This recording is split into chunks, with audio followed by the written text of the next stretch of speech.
పరిశుద్ధ గ్రంథం నుంచి కొన్ని మాటలు చూసుకొని మనము ప్రార్థించే వారిగా ఉందాం. మత్తయి సువార్త 7వ అధ్యాయం 7వ వచనం. మత్తయి సువార్త 7వ అధ్యాయం 7వ వచనం అందరం కలిసి చదువుకుందాం. అడుగుడి మీకు ఇయ్యబడును, వెదకుడి మీకు దొరుకును. 8వ వచనం కూడా, తట్టుడి మీకు తీయబడును, అడుగు ప్రతివాడును పొందును, వెదకువానికి దొరుకును, తట్టువానికి తీయబడును. అవన్నీ ఆయనకు తెలుసు కదా. అవన్నీ ఆయనకు తెలిసినప్పటికీ ఎందుకని అడగమంటున్నాడు అంటే, మరి యాకోబు రాసిన పత్రిక 5వ అధ్యాయం 4వ అధ్యాయం 3వ వచనంలో ఉంటుంది. 4వ అధ్యాయం 3వ వచనం నేను చదువుతాను. మీరు అడిగినను మీ భోగముల నిమిత్తము వినియోగించుటకై దురుద్దేశంతో అడుగుదురు గనుక మీకేమీ దొరకట్లేదు. ఒకవేళ మనం ఎలా అడుగుతున్నామో ఆయన తెలుసుకోవాలని ఆయన అడగమంటున్నాడు. మరి మన ప్రార్థనా విజ్ఞాపనలో మనం ఎన్నో అడుగుతుంటాం ఆయన్నే, నాకు అది కావాలి, ఇది కావాలి, మరి అడుగుతూ ఉంటాం కదా. ఆయన మనం అడిగే వాటి మీద దృష్టి ఉంచేవాడుగా ఉన్నాడు. వీరు దేని గురించి అడుగుతున్నారు? మరి మనము ఒక బండి మీద వెళ్తున్నాం అనుకోండి, ఒక ట్రాఫిక్ సిగ్నల్ దగ్గర ఆగాం. అక్కడ మరి అడిగేవారు ఉంటారు. అక్కడ మరి భిక్షం ఎత్తుకున్న వాళ్ళు వచ్చి అడుగుతారు.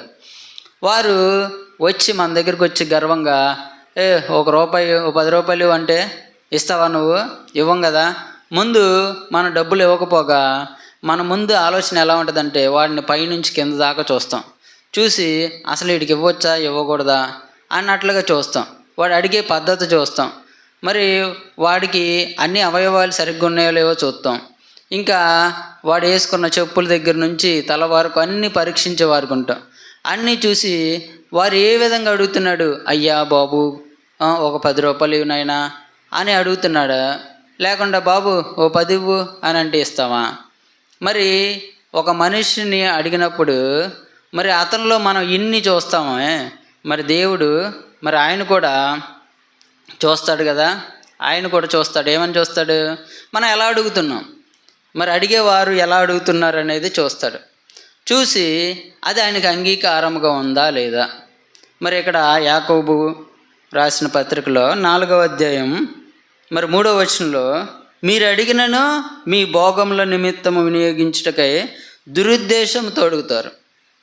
ఎలా అడుగుతూ ఉంటాం? మనం భోగముల కోసం దురుద్దేశంతో అడుగుతాం. సో అందుకని మనం అడుగు వాటిని పొందుకోలేకపోవచ్చును. ఇప్పుడే మరి మత్తయి సువార్త 7వ అధ్యాయంలో చూసాం కదా, అడుగుడి మీకు ఇవ్వబడును అని అంటున్నాడు.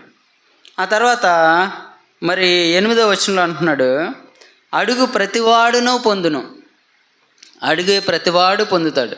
మరి ఏ విధంగా అడగాలి, మనం అడిగే వాటిని ఏ విధంగా అడగాలనేవి మరి కొన్ని మాటలు చూసుకొని మనం ప్రార్థించుకునే వారికి ఉంటాం. 1 యోహాను రాసిన పత్రిక 5వ అధ్యాయం 14వ వచనం. 5వ అధ్యాయం 14వ వచనం. ఆయనను బట్టి మనకు కలిగిన ధైర్యం ఏదనగా, ఆయన చిత్తానుసారముగా మనమేది అడిగినను ఆయన మన మనవి ఆలకించినది. ఏ విధంగా అడగాలంటే ఆయన చిత్తానుసారముగా అడగాలంట. ఆయన చిత్తానుసారముగా, అంతేగాని మన చిత్తానుసారముగా మన భోగముల నిమిత్తము దురుద్దేశంతో అడగడం ఆయన ఒప్పుకోవట్లేదు. ఏ విధంగా అడగాలంటే ఆయన చిత్తానుసారముగా అడగాలి. మరి మత్తయి సువార్త 20వ అధ్యాయంలో ఏమని ఉంటుందంటే, మరి జబదయి అనే ఆయనకి 2 కుమారులు ఉంటారు, శిష్యులు. ఒకరేమో పెద్ద యాకోబు, చిన్నవాడు యోహాన్ అన్నమాట. మరి వారి తల్లి మరి ప్రభువైన యేసుక్రీస్తు వారి దగ్గరికి వచ్చి అడిగిద్ది. ఏమంటే, నీ రాజ్యంలో మరి కుడివైపున ఒకరిని ఎడమవైపున నా పిల్లలను ఉంచుకోమంటుంది. మరి తల్లి అనే ప్రేమను బట్టి నా కొడుకులు ఈ విధంగా ఉండాలి, మనం కూడా మరి మన పిల్లలు ఇక్కడ ఉండాలి అక్కడ ఉండాలని ఆశ కలిగిన వారికి ఉంటాం కదా. అటువంటి ఆశను కలిగి ఆ జబదయి కుమారుల తల్లి ఆ విధంగా అడిగితే ఆయన అంటాడు, అమ్మా మీరు ఏం అడుగుతున్నారో మీకు తెలియదు అని అంటాడు. మనకి ఏం అడుగుతున్నామో మనకు తెలియదు. మనం ఎంతసేపు ఈ లోకానుసారముగా అడిగేవారు ఉంటాం, దురుద్దేశంతో అడిగేవారు ఉంటాం. మీకేం అడుగుతున్నారో మీకు తెలియదు అని అంటాడు. కాబట్టి మనం ఏ విధంగా అడగాలనేది ముందు మనం నేర్చుకోవాలి. ప్రార్థన చేస్తున్నామంటే ముందు మనం ఏం అడుగుతున్నాం అనేది చూసుకోవాలి. ఆయన చిత్తానుసారముగా అడగాలంటాడు. మొదటిగా ఆయన చిత్తానుసారముగా. మరి మొదటి రాజుల్లో 3వ అధ్యాయం 12వ వచనంలో, మొదటి రాజులు గ్రంథము 3వ అధ్యాయం ఇక్కడ ఒక సొలొమోను చూస్తాం. సొలొమోను మరి ఆయన ఏ విధంగా అడుగుతున్నాడు? ఆయన అడుగు అంటాడు 3వ అధ్యాయంలో 5వ వచనంలో, నేను నీకు దేనినిచ్చుట నీకు ఇష్టమో దానిని అడుగమని దేవుడు అతనితో సెలవీయగా. సొలొమోనుతో చెప్తున్నాడు, నేను నీకు ఏది ఇవ్వాలని నువ్వు ఇష్టపడుతున్నావో అది అడుగు అని అంటాడు. మరి ఆయన ఆప్షన్ ఇచ్చేవాడుగా ఉంటాడు. మనకి అడిగేవారికి ఆప్షన్ ఇచ్చేవాడుగా ఉంటారు. అడగండి నేను ఇస్తాను అంటాడు. అయితే ఏం అడుగుతాడు సొలొమోను, ఏం అడుగుతాడు అని చెప్పి ఆయన తలించేవాడుగా ఉన్నాడు. దాన్ని బట్టి అడుగు, నీకు ఏది ఇష్టమో అడుగని అంటాడు. అప్పుడు సొలొమోను మరి ఏమని అడిగాడంటే, ఏమడిగాడు? 7వ వచనంలో, నేను చివరి భాగం 7వ వచనం, మొదటి రాజుల గ్రంథము 3వ అధ్యాయం 7వ వచనం చివరి భాగం, నేను బాలుడను, కార్యములు జరుపుటకు నాకు బుద్ధి చాలదు. నేను బాలుడను అని ఆయన తగ్గించుకుంటున్నాడు. సొలొమోను రాజు అయినప్పటికీ మరి ఆయన ఏమంటాడంటే నేను బాలుడను, మరి కార్యములు ఏ విధంగా జరపాలో నాకు తెలియదు అని చెప్తాడు. కాబట్టి మంచి చెడ్డలను వివేచించే హృదయం ఇమ్మని అడుగుతారన్నమాట. మరి అది ఆయనకి ఎలా ఉందంటే 10వ వచనంలో ఉంటుంది, సొలొమోను చేసిన ఈ మనవి ప్రభువునకు అనుకూలమాయను గనుక. మనం అడిగే ప్రతిదీ అది ఆయనకు అనుకూలముగా ఉండాలి. అప్పుడే అది ఆయన ఇచ్చేవాడు. అది ఆయనకి ఇచ్చిందే కాకుండా ఆ తర్వాత ఏమంటున్నాడంటే మరి 12వ వచనంలో, నీవు ఇలాగూ అడిగినందున ఎలాగని అడిగాడంట? ఆయనకు అనుకూలమైనది అడిగాడు. దేవునికి అనుకూలమైనది సొలొమోను అడిగాడు. కాబట్టి ఆయన అంటాడు, నీవు ఇలాగూ అడిగినందున నీ మనవి ఆలకించున్నాను, బుద్ధి వివేకము గల హృదయం నీకు ఇచ్చుచున్నాను. పూర్వీకుల్లో నీ వంటి వాడు ఒక్కడును లేడు, ఇక మీదట నీ వంటి వాడు ఒక్కడును ఉండడు. మరియు 13వ వచనంలో, నీవు ఐశ్వర్యమును ఘనతను ఇమ్మని అడగకపోయినను నేను వాటిని కూడా నీకు ఇచ్చుచున్నాను. అందువలన నీ దినములన్నిటను రాజుల్లో నీ వంటి వాడు ఒక్కడైనను ఉండడు. చూసారా సొలొమోను ఎంత గొప్ప మరి ఆధిక్యతను పొందాడు. మరి ఆయన అంటున్నాడు కదా, ఇంకా ముందు ఎవ్వడు నీలాంటి వాడు ఉండడంట. నీకు ఇంకా నువ్వు అడిగిన మరి మంచి చెడ్డలను వివేచించే హృదయం ఒకటే కాకుండా నీకు ఐశ్వర్యం ఇస్తాను, నిన్ను రాజుల్లో గణపరుస్తాను అని అనేక దీవెనలు సొలొమోను మీద కుమ్మరించిన వాడుకున్నాడు. ఎందుకని? నీవు ఇలాగూ అడిగినందున అని అన్నాడు. ఎలాగ అడిగాడంట ఆయన? దేవునికి అనుకూలమైనది అడిగాడు కాబట్టి. మనం ఏం అడుగుతామో, మనము దురుద్దేశంతో మన భోగముల నిమిత్తము నాకు అది కావాలి, నాకు ఇది కావాలి అని చెప్పి అడిగి వాటిని పొందుకోలేకపోతున్నాం. కాబట్టి మనం ఈ రాత్రికాల సమయంలో మనం నేర్చుకోవాల్సింది ఏంటంటే, మొదటగా ఆయన చిత్తానుసారముగా ఆయనకు అనుకూలమైనది అడగాలి. రెండవదిగా చూసుకున్నట్లయితే మొదటి యోహాను రాసిన పత్రిక 3వ అధ్యాయం 22వ వచనం. మొదటి యోహాను రాసిన పత్రిక 3వ అధ్యాయం 22వ వచనం, మరియు మనం ఆయన ఆజ్ఞలను గైకొనుచు ఆయన దృష్టికి ఇష్టమైనవి చేయుచున్నాము గనుక మనమేమి అడిగినను అది ఆయన వలన మనకు దొరుకును. మనమేది అడిగినను అది ఆయన వలన దొరుకును. ఎప్పుడంటే దానికి ముందు ఒక కండిషన్ పెట్టాడు. ఏంటి ఆ కండిషన్ అంటే, మనం ఆయన ఆజ్ఞలను గైకొనుచు అంట. ఆయన ఆజ్ఞలు గైకొనాలి.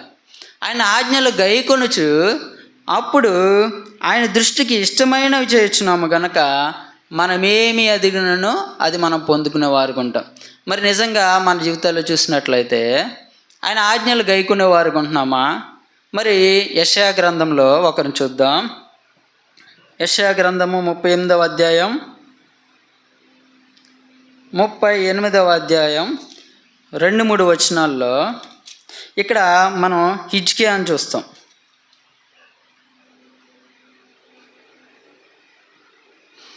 38వ అధ్యాయం 2వ వచనం.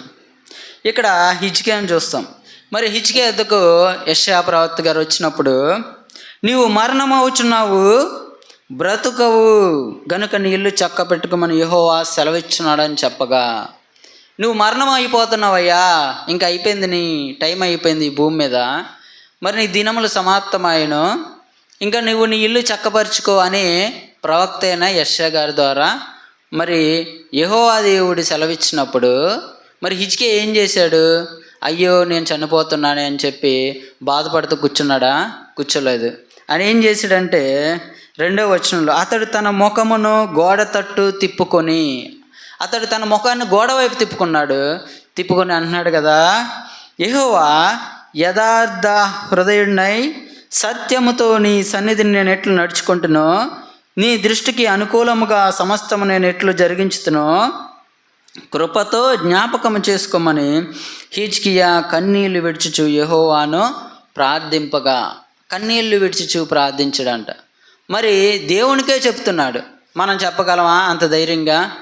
మరి నేను నీ ఆజ్ఞలు అనుసరిస్తూ నేను ప్రవర్తిస్తున్నానయ్యా, కాబట్టి నా ప్రార్థన ఆలకించు, నేను సత్యవంతుడిగా ఉన్నాను, నేను యథార్థ హృదయుడిగా ఉన్నాను, మరి నా జీవితంలో మరి నేను ఎప్పుడు తప్పిపోలేదు, నేను నీ ఆజ్ఞలను అనుసరించేవాడుకున్నాను అని చెప్పగలమా? మనం హిజ్కియా చెప్పినట్టు చెప్పగలమా? చూడండి మరి ఎంత మరి దీన హృదయంతో కన్నీళ్లు విడిచుచు ఆయన ముఖాన్ని మరి గోడ వైపు తిప్పుకొని మరి కన్నీళ్ళు విడిచి ప్రార్థిస్తున్నాడు. అంటే ఏమంటే, మరి నేను నీ సన్నిధిలో ఏ విధంగా ఉన్నాను, యథార్థ హృదయాన్ని సత్యముతో నేను నీ సన్నిధిలో ఎలా నడుచుకున్నాను, నీ దృష్టికి అనుకూలమైనట్లుగా సమస్తం జరిగించిన వాడు ఉన్నాను, మరి కృపతో జ్ఞాపకం చేసుకోమని మరి కన్నీళ్ళు విడిచి ప్రార్థన చేస్తే, మరి అటువంటి ప్రార్థన ఆయన ఆలకింపడా?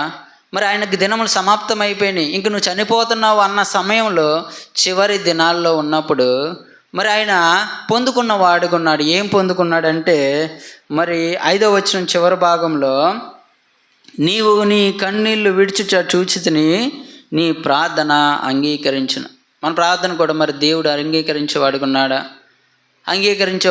హిజ్కియా చేసిన ప్రార్థన దేవుడు అంగీకరించిన వాడుకున్నాడు. ఎందుకంటే ఆయన ఆజ్ఞలను ఆయన గైకొన్నాడు, మరి ఆయన సన్నిధిలో యథార్థంగా ప్రవర్తించాడు. మరి అవన్నీ జ్ఞాపకం చేసుకోమని కన్నీళ్ళు విడిచి ప్రార్థన చేశారు. మనం కూడా అలా చెప్పగలమా? అలా చెప్పి మరి ఆయన సన్నిధిలో కన్నీళ్ళు విడిచి ప్రార్థించేవారు ఉన్నాము. అప్పుడే ఆయన మనమే ఆలకించేవారు ఉన్నాడు. మనవి ఆలకించి దానికి ప్రతిఫలం ఇచ్చేవాడు ఉన్నాడు. నిజంగా చూసినట్లయితే మన జీవితంలో మరి మీకు డబ్బు, సమయం, మరి ధనము, బంగారము, డబ్బు మరి కావాల్సినవన్నీ ఇచ్చేయనుకోండి, తీసుకుంటారు.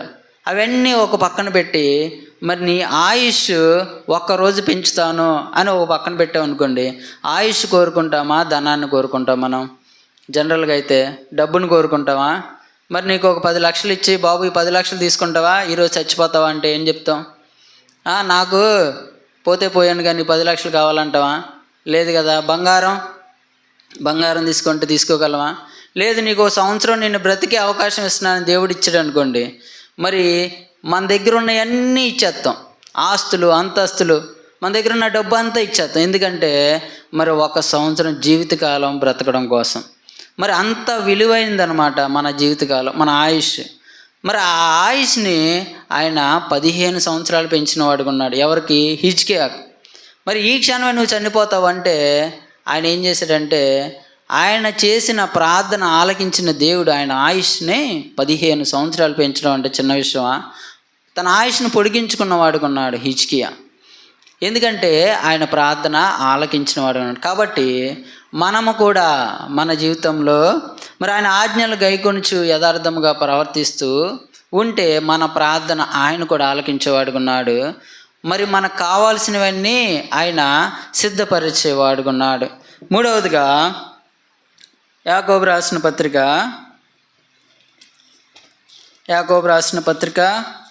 1వ అధ్యాయం 6వ వచనం, మొదటి అధ్యాయం 6వ వచనం. అయితే అతడు ఏ మాత్రమును సందేహింపక విశ్వాసంతో అడగవలెను. సందేహించువాడు గాలి చేత రేపబడి ఎగిరిపడి సముద్రం తరంగములను పోలియుండును. ఎలా అడగాలంటే సందేహింపక విశ్వాసంతో అడిగేవారు ఉంటారు. మొట్టమొదటిగా మనం ప్రార్థన చేసే ముందు మరి మనకు వచ్చేదే ముందు సందేహాలు. ఏదైనా ప్రార్థించే ముందు ఇది నిజంగా జరిగిద్దా జరగదా అనుకున్నట్లుగానే ప్రార్థన చేస్తాం. అలా చేసామంటే నిజంగా అది మనము పొందుకోలేని వారికి ఉంటాం. మనం అడిగినప్పుడు దాన్ని పొందుకోలేని వారికి ఉంటాం. మరి మత్తయి సువార్తలో, మత్తయి సువార్త 14వ అధ్యాయం, మరి పేతురు అక్కడ పేతురు జరిగిన సందర్భాన్ని చూసి మనం ప్రార్థనలోకి వెళ్ళేవారు ఉందాం. 14వ అధ్యాయంలో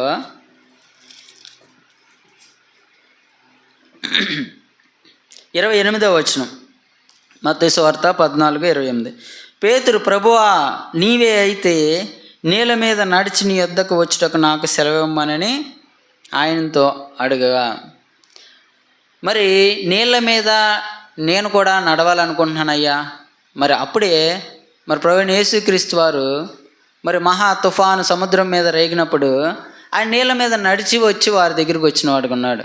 అది నిజంగా వారికి ఆశ్చర్యంగా అనిపించి మరి పేతురు మనసులో ఒక కోరిక కలిగింది. ఏంటంటే, అయ్యా మరి నేను కూడా నీలాగా ఈ సముద్రం మీద నడుస్తాను, ఆ నీళ్ళ మీద నడుస్తాను, మరి నన్ను కూడా ఆ విధంగా నడిచేలా చేయమని అడుగుతాడు.